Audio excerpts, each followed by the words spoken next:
Hi friends. So మరి మనం ఆలయాల విశిష్టత గురించి, ఆలయాల యొక్క రహస్యాల గురించి అయితే వీడియోస్ అయితే చేసుకుంటూ ఉన్నాం కదా. సో మరి ఈరోజు నేను ఒక హనుమాన్ ఆలయం గురించి అయితే చెప్పబోతున్నాను.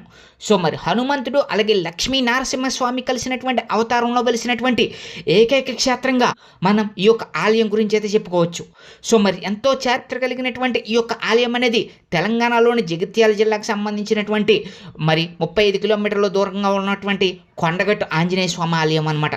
ఈ ఆలయానికి ఎంతో విశిష్టమైనటువంటి ప్రసిద్ధి అయితే ఉందన్నమాట. సో మరి ఎవరైనా కనుక ఫస్ట్ టైం మన ఛానల్ చూస్తున్నట్లయితే కనుక సబ్స్క్రైబ్ చేసుకోండి ఫ్రెండ్స్.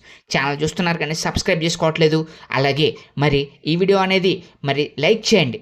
సో మరి మీరు లైక్ చేయడం వల్ల మీరు చేసేటువంటి చిన్న లైకే కావచ్చు, కానీ అది నేను మరిన్ని వీడియోస్ చేయడానికి కారణం అవుతుంది. కాబట్టి ఈ వీడియోని లైక్ చేసి స్కిప్ చేయకుండా చివరి వరకు చూడడానికి ట్రై చేయండి. కొండగట్టులో ఉన్నటువంటి ఈ యొక్క ఆలయం అనేది ఎంతో విశిష్టతనైతే కలిగి ఉంది. ఆంజనేయ స్వామికి సంబంధించినటువంటి ఈ ఆలయంలో మరి ఆంజనేయ స్వామిగాను, అలాగే మరి శంఖ చక్ర గదా హస్తాలు ధరించి లక్ష్మీ నరసింహస్వామిగాను 2 రూపాలు కలిసి అవతరించినటువంటి ఏకైక అవతారంగా ఇక్కడైతే చెప్తూ ఉంటారు. ఎంతోమంది భక్తులు ఇక్కడ వచ్చి కొండగట్టు ఆంజనేయ స్వామిని అయితే దర్శించుకుంటూ ఉంటారనమాట.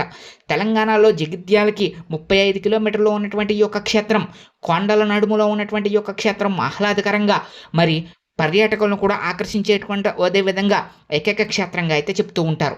ప్రతి సంవత్సరం కూడా ఈ యొక్క ఆలయంలో ప్రత్యేకమైన పూజలు, ప్రతిరోజు కూడా ఈ ఆలయాన్ని దర్శించుకుని భక్తులందరూ కూడా ఎంతో తమ యొక్క బాధలను పోగొట్టుకుంటూ ఉంటారు. ఈ యొక్క ఆలయాన్ని దర్శించుకుంటే కనుక శని బాధలు ఉండవని, అలాగే ఈ యొక్క ఆలయంలో కనుక మరి హనుమాన్ మాలలు కూడా ఎంతో గొప్పగా స్వీకరిస్తూ ఉంటారు భక్తులు. సో మరి హనుమాన్కి సంబంధించినటువంటి వ్రత దీక్షలు కానీ, అలాగే స్వామి యొక్క మాలలు కానీ ధరించి మరి యొక్క కొండగట్ట ఆలయంలో 41 రోజులు దీక్షలు చేస్తూ ఉంటారు. ఫ్రెండ్స్, మీరు మరి కుకు ఎఫ్ఎంలో మరి ఆడియో బుక్స్ వినాలనుకుంటున్నారా? సో మరి ఆంజనేయ స్వామికి సంబంధించినటువంటి జై వీరాంజనేయ అనేటువంటి ఆడియో బుక్ అనేది కుకు ఎఫ్ఎంలో అయితే అవైలబుల్గా ఉందన్నమాట. సో మరి దీంట్లో ఆంజనేయ స్వామికి సంబంధించినటువంటి ఎన్నో విశేషాలు మీకు ఆడియో బుక్ రూపంలో అందిస్తున్నారు కుకు ఎఫ్ఎం వారు. ఇవి ఒక్కటే కాదు, ఇంకా మరిన్నో ఆడియో బుక్స్ మరి ఆధ్యాత్మికతకు సంబంధించినటువంటి తిరుమల రహస్యాలు కానీ, అలాగే ఇంకా మరి ఎన్నో రహస్యాలు, ఎన్నో ఫేమస్ టెంపుల్కి సంబంధించిన ఎన్నో రహస్యాలన్నీ కూడా మీరు కుకు ఎఫ్ఎంలో ఆడియో బుక్స్ రూపంలో వినొచ్చు. డిస్క్రిప్షన్లో కనిపిస్తున్నటువంటి ఆ యొక్క కూపన్ కనుక మీరు వాడినట్లయితే కనుక మీకు మంత్లీ సబ్స్క్రిప్షన్లో 50% ఆఫ్ కూడా లభిస్తుంది. సో మరి ఇంకెందుకు ఆలస్యం, వెంటనే కుకు ఎఫ్ఎం డౌన్లోడ్ చేసి మీకు నచ్చినటువంటి ఆలయ రహస్యాలను మీరు మరి కుకు ఎఫ్ఎం ద్వారా ఆడియో బుక్ రూపంలో వినేయండి. కొండగట్టు ఆంజనేయ స్వామి ఆలయం అనేది జగిత్యాల జిల్లాలో ఉందని చెప్పుకున్నాం కదా. జగిత్యాల జిల్లా ముల్యాల మండలం ముత్యంపేట గ్రామానికి దాదాపు 35 కిలోమీటర్ల దూరంలో ఉన్న ఆంజనేయ స్వామి యొక్క దేవాలయం. సో ఇది జిల్లాలో జగిత్యాల నుండి 15 కిలోమీటర్ల దూరంలో ఉంది. కొండలు, లోయలు, సెలయేర్లు మధ్య ఉన్నటువంటి కొండగట్టు చాలా ప్రకృతి సౌందర్యం కలిగినటువంటి ప్రదేశంగా కూడా చెప్తూ ఉంటారు. జానపదాల ప్రకారం ఈ గుడిలో 41 రోజుల పాటు పూజ చేస్తే సంతానం లేని వారికి సంతానం కలుగుతుందని భక్తులు గట్టిగా విశ్వసిస్తూ ఉంటారనమాట. అసలు ఈ దేవాలయం వెనకాల చరిత్ర ఏంటంటే కనుక సుమారు 400 సంవత్సరాల క్రితం కొండిమ్యాల అని పరిగణలో సింగం సంజీవుడు అనేటువంటి ఒక యాదవుడు ఆవులను మేపుతూ ఈ కొండ ప్రాంతానికి వచ్చాడు. ఆవులు మందలో ఒక ఆవు తప్పిపోయింది. సంజీవుడు వెతకగా మరి ఒక పక్కన ఒక పెద్ద వింత చెట్టు కనబడింది. ఆ చెట్టు కింద సేద తీయడానికి ఆ చెట్టు కింద నిద్రపోయాడు. కలలో స్వామివారు కనిపించి, నేను ఇక్కడ కోరంద పొదల్లో ఉన్నాను, నాకు ఎండ వాన ఉండల నుండి రక్షణ కల్పించు, నీ ఆవు జాడ అదిగో అని చెప్పి అదృశ్యమయ్యారు. సంజీవుడు ఉలిక్కిపడి లేచి ఆవును వెతకగా శ్రీ ఆంజనేయ స్వామి కనిపించాడు. సో సార్ధనామకుడు సంజీవుని మనస్సులో నిర్మల భక్తి భావంతో పొంగిబారలింది. ఆనంద బాష్పాలు జాలి రాలి స్వామివారి పాదాలను తడిశాయి. చేతులెత్తి నమస్కరించాడు. దూరం నుండి ఆవు అంబా అంబా అనుకుంటూ పరిగెత్తుకుంటూ వచ్చింది. సంజీవుడు చేతి గొడ్డ కర్రతో మరి ఆ చేతుకున్నటువంటి గొడ్డలతోటి కోరంద పదం తొలగించగా శంఖ చక్ర గదా అలంకారంతో ఉన్నటువంటి శ్రీ ఆంజనేయ స్వామి వారు విశ్వరూపమే పంచముఖాలతో ఒకటైన నారసింహ వక్తంతో ఉత్తరాభిముఖంగా ఉన్న రూపాన్ని చూసి ముగ్ధుడయ్యాడు. తన సహచరులతో కలిసి స్వామివారికి చిన్న ఆలయం నిర్మించారు. నారసింహస్వామి ముఖం, ఆంజనేయ స్వామి ముఖం 2 ముఖాలతో వేంచేసి ఉండటం ఈ క్షేత్రం యొక్క ప్రత్యేకత. ఇలా ద్విముఖాలతో స్వామివారు ఎక్కడా వెలిసినట్లు లేదు. నారసింహస్వామి అంటేనే సాక్షాతం విష్ణుమూర్తి స్వరూపం కాబట్టి కొండగట్టు ఆంజనేయ స్వామి వారికి స్వయంగా నారసింహ వక్త్రం, శంఖం, చక్రం, వక్షస్థలంలో రాముడు సీతలతో కలిగినటువంటి స్వరూపం కలిగి ఉంటుంది. ఈ యొక్క గుడిలో ఉన్నటువంటి ఈ యొక్క నారసింహ అవతారం ప్లస్ ఆంజనేయ స్వామి అవతారం అనేది ఎక్కడా లేని విధంగా మరి ఈ యొక్క క్షేత్రంలోనే ఉంటుందన్నమాట. ఈ గుడిని 300 సంవత్సరాల క్రితం ఒక ఆవుల కాపరి నిర్మించడం అనేది జరిగింది. ప్రస్తుతం ఉన్నటువంటి దేవాలయం 160 సంవత్సరాల క్రితం కృష్ణారావు దేశ్ముఖ్ చేపట్టే కట్టబడిందనమాట. సో ఆంజనేయ స్వామి క్షేత్రపాలకుడుగా బేతాళ స్వామి ఆలయం కొండపైన కూడా విగ్రహం నెలకొని ఉందన్నమాట. మరి ఒకవైపు నృసింహ సరస్వతి స్వామి, మరోవైపు ఆంజనేయ స్వామి ముఖాలు కలిగినటువంటి ఈ విగ్రహాన్ని గ్రామస్తులంతా కలిసి ప్రతిష్ఠించారు. ఇక్కడ ఆంజనేయుడు 2 ముఖాలతో కనిపించడం, శంఖ చక్రాల హృదయంలో సీతారాములు కలిగి ఉండటం అనేది ఒక పెద్ద విశేషంగా చెప్తూ ఉంటారు. త్రేతాయుగంలో ఈ ప్రాంతంలో ఋషులు తపస్సు, యజ్ఞ యాగాదులు చేసుకుంటున్న సమయంలో హనుమంతుడు లక్ష్మణుని రక్షణార్థం సంజీవిని పర్వతం వెళ్ళసాగాడు. అది గమనించిన ఋషులు రామదూతను సాదరంగా ఆహ్వానించారు. మీ మర్యాద బాగుంది, ఇది ఆగవలసిన సమయం కాదు కదా, శ్రీరాముడి కార్యానికే తప్పనిసరిగా వెళ్ళాలని చెప్పేసి హనుమంతుల స్వామి వారు తిరిగి వెళ్ళిపోయారు. సో ఆ విధంగా వెళుతున్నటువంటి వేగంలో కొన్ని రోజులకి అక్కడ ప్రదేశంలో అవ్యక్త దుష్టగ్రహాలు, శక్తులు ఆ ఋషులను దైవ కార్యాలను ఆటంకపరచడం మొదలుపెట్టాయి. తిరిగి వస్తానన్న హనుమ రాలేదు. వారిలో కొంతమంది ఋషులు గ్రహనాథులకు వైరి అయినటువంటి భూతనాథుని బేతాళాన్ని ప్రతిష్ఠించారు. అయినా కానీ లాభం లేకపోయింది. వారి ఉపాసన తపస్సుకి దారబోయిగా వారి తపస్సుకు మెచ్చి పవిత్రమూర్తి పవనసుతుడు ఆంజనేయ స్వామి స్వయంభూగా వెలిశాడనేసి కూడా పురాణాలు అయితే చెప్తూ ఉన్నాయి. ఆంజనేయుడు స్వయంభూగా వెలిసినటువంటి ఏకైక క్షేత్రంగా కూడా ఈ యొక్క క్షేత్రాన్ని అయితే చెప్తూ ఉంటారు. మరి ఈ ఆలయాన్ని పునరుద్ధరణ అయితే చేయడం జరిగింది. కొండగట్టు దేవాలయం అభివృద్ధికి మరి 100 కోట్లయితే కేటాయించడం జరిగింది గత ప్రభుత్వం, టీఆర్ఎస్ ప్రభుత్వం అనమాట.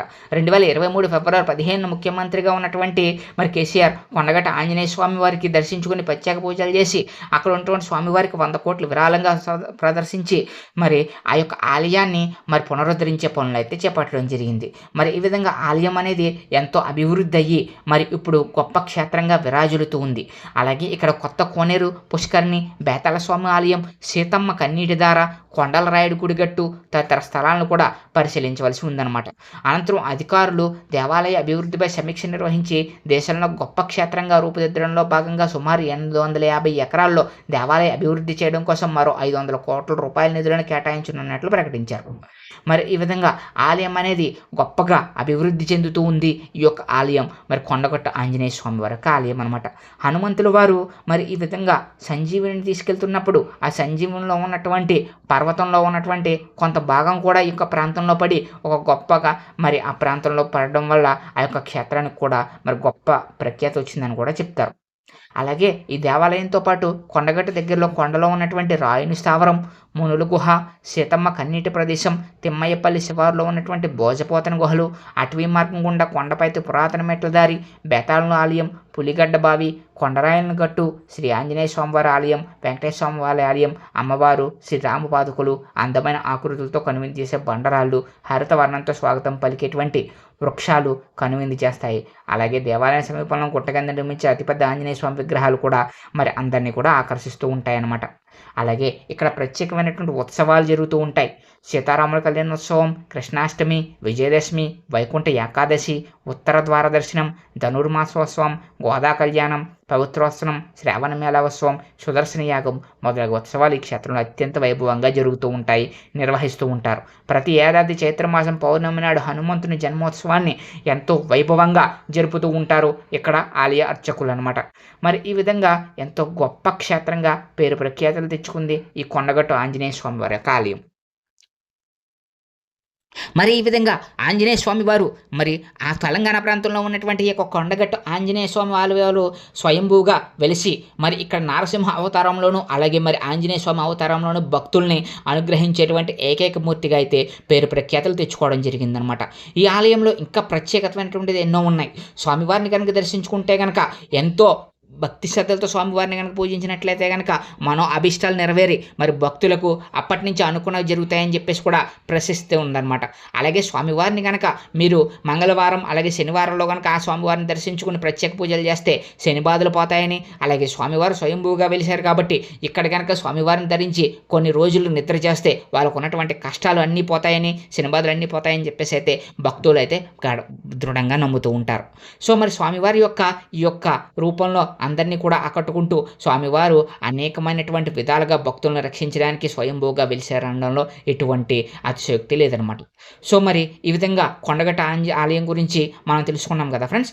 సో మరి మీకు ఈ వీడియో ఎలా అనిపించిందో కామెంట్ సెక్షన్లో కామెంట్ చేయండి. అలాగే మీకు మరిన్ని ఇలాంటి ఇంట్రెస్టింగ్ అప్డేట్స్ కావాలనుకుంటే కనుక మా ఛానల్ సబ్స్క్రైబ్ చేసుకుని పక్కనే ఉన్న బెల్ ఐకాన్ని క్లిక్ చేసి మా ఛానల్కి సపోర్ట్ చేయండి. Thank you friends, thank you so much.